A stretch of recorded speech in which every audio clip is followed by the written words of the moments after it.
Hi guys, and welcome to my channel. Today I wanted to touch base with you about toddler curriculum. Hello, my name is Sonia, and on this channel I share lots of different things, lifestyle, lots of daycare related content, and other things in between. But I got a lot of requests regarding creating toddler curriculum, since if you're here, you probably know that I run a home daycare based out of Ontario, Canada, and I am licensed through the region, so that means I can have 6 children, 3 under 2 and 3 over 2. So I currently have 7 children.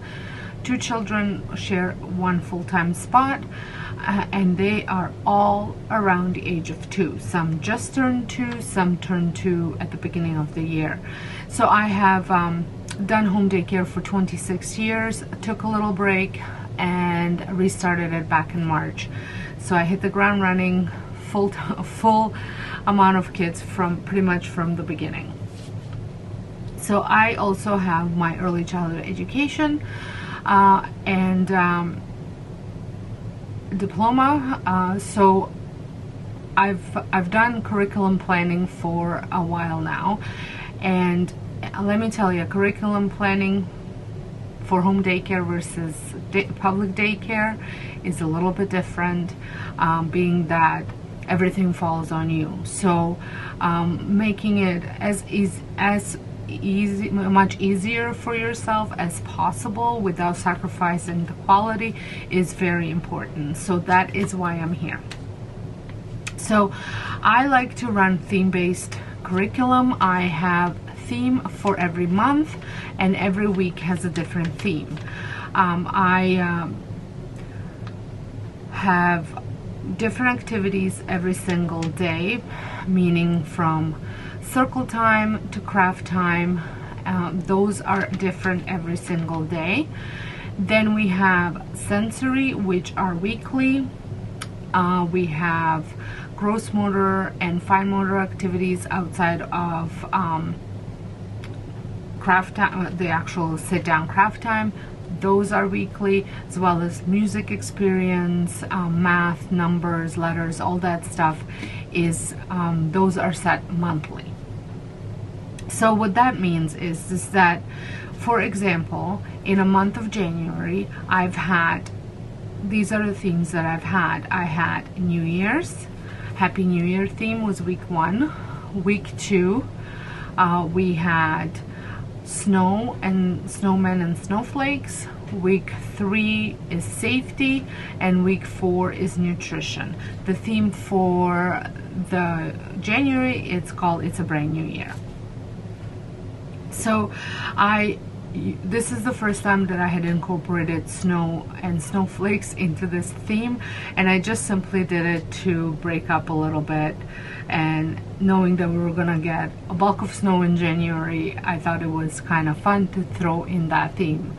Usually that's done in December, but we've had some mild weather, so I had moved it over to January.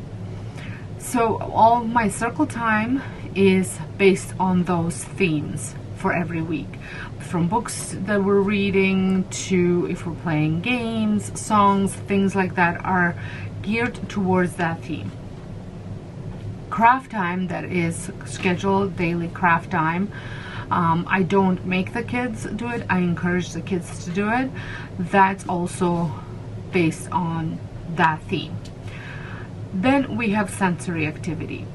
I find that sensory activity is a very fun thing for children to do. They absolutely love it, and I don't want to change it out every day. So I usually pick something that they can play with every single day. For example, snow and snowflakes. I brought in snow from outside. Obviously, that could be a little bit difficult if you do not have snow. So what I did, when there is no snow, I use cotton balls. And I just throw in some winter animals, measuring cups. If there's snow, you can throw in a couple mini sand toys that they can even shape things. You can, anything that, cookie cutters, things like that work great with snow. the thing with snow, you have to bring it in every single day, and it turns into water, obviously. So I don't usually have sensory bin open all day long. It is probably open for about an hour in the morning if we are spending the whole day inside due to weather. If we're not, then sometimes we don't do that specific sensory activity at all. Then if I don't have that specific sensory activity, I always have Play-Doh on hand that the kids can do just before they go home, or the very first thing when they come in the morning. Then we have things like letters and numbers. I focus on letter A for January all month long. These are toddlers. Sometimes it takes a little longer for things to be learned, so we focus on one letter per month, and maybe I'll move it into kind of start introducing a second letter at the end of the month if we're really doing well with the first letter. Then the numbers are one for the month of January, but then we are, because I am just starting this with this group of kids, so we are focusing on number 1, but we do count till 10 every single day. We count even further when we're doing our calendar and all that stuff. This is just simply something that they work on. Coloring number 1, sorting things, figuring out which is in one volume, things like cut and paste for number 1, just everything that is number related is focusing on that number 1. And then again, if they are doing absolutely well, recognizing number 1, obviously that's a very important one. So if they are familiar with that, we will move on maybe towards the end of January to a different number. Then we have activities like music, dance, and then I also throw in painting with color, painting with watercolors, painting with tempera paints, painting with shaving cream, all those things. Those are special activities, and I typically do those once a week. So once a week we'll do some painting activity on top of the craft activity. We'll do a music activity, we'll do dance activity on top of all the other activities. I usually try to fit those in on days that maybe the weather isn't cooperating, and we can do that as a substitute for outdoor time, because we've had just this past week several days where it reached minus 30 Celsius, so we could not go outside. Minus 25 is questionable. Some of these kids don't do well with that temperature, so you kind of have to know what they are. But in Ontario, the guideline is minus 25, I believe, from what I was told. So kind of have to figure that one out. And the time of the day that I'm going outside, it might be colder. So I try to fit those activities during that time. So then on top of all those activities, and based on my curriculum, there's some things that I do every month. So I like to rotate my toys monthly, not weekly. I know when I worked in a daycare center, we did it weekly, and I just find that's not enough time for kids to truly enjoy a certain play. For example, you put out dinosaurs, 1 week is definitely not enough. Month, they've had it, and then they move on with it, and then I switch out toys. I usually keep some sort of blocks out all the time. I might switch those out quarterly, just the different type of blocks that I put out, but theme-based toys like animals, dramatic play area, even puzzles, I will pick puzzles from every theme and I will have them out for the whole month. And that's kind of, I look at my theme, I decide which toys I'm going to put out for that month that enforce that theme, and then they, or complement that theme, and then they stay out the whole month. I just find that that works really well.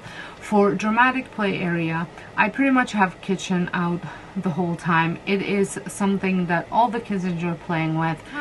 And then I will add, like right now, next month is safety, so I have added a bin with hats, firefighter hats, police officer hats, some doctor, what is that called? Is it a stethoscope? The one that you hear or listen for the heart. I have to get my wording right. So I keep things like that in, like a doctor's kit, I guess I could say, out for them to play with. I even have a safety vest out, a construction hats, just anything that kind of has to do with our safety and people that keep us safe. So that I change out monthly, and every month has a different theme for the month, and so it just kind of changes. I will have a PDF of all of my themes and monthly themes on all that stuff. I will link it down below. You can download it, see if you want to use it. You can use some of it. I usually look up on the internet and see if I can find, if I'm ready to change up some of my themes. I'll look it up and see what other people are doing and kind of create my own from there. So that will be linked down below for you. And if you're looking for some things that you can use in your own curriculum, like calendar numbers, monthly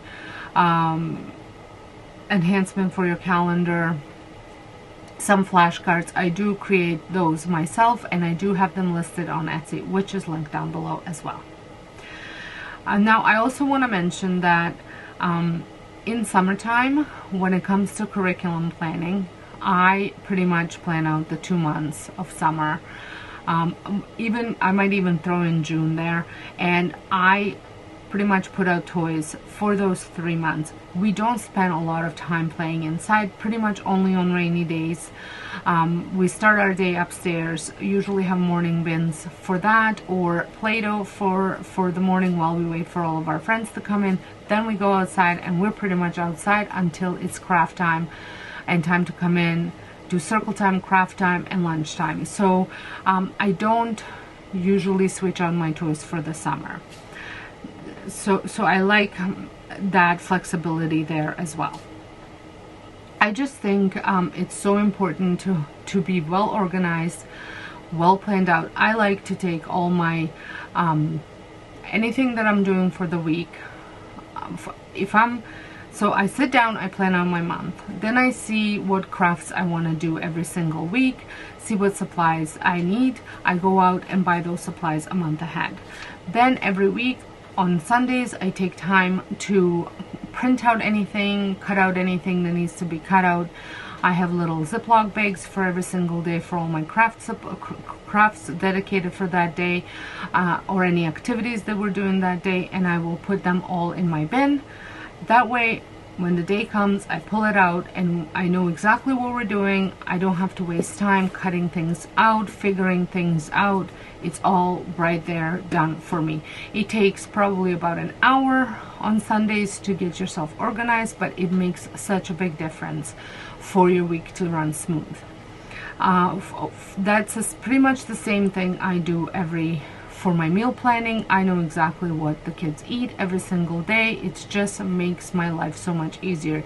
I know if I need to defrost something, if I need to prep something the night before. It's all there for me, organized, well planned out, and it just makes the days run so much smoother.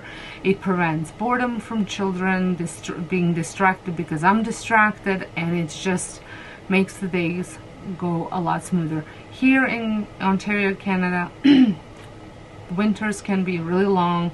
Sometimes there's a whole week that you can't go outside because it's so brutally cold and the wind chill factor is so high or low. I'm not sure which one it's supposed to be, but so it's important to have things in place that you can entertain the kids with without burning yourself out and without losing your mind.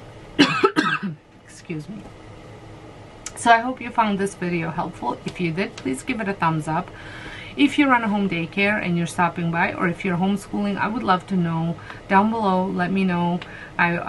This is a fairly new channel for me, so I am still getting to know all of my followers, so I would love to know, to get to know you a little bit better down in the comments. If you're stopping by from any of my other channels, hey, nice to see you here as well. So until next time, hope you guys have a wonderful day, and thank you all so much for watching.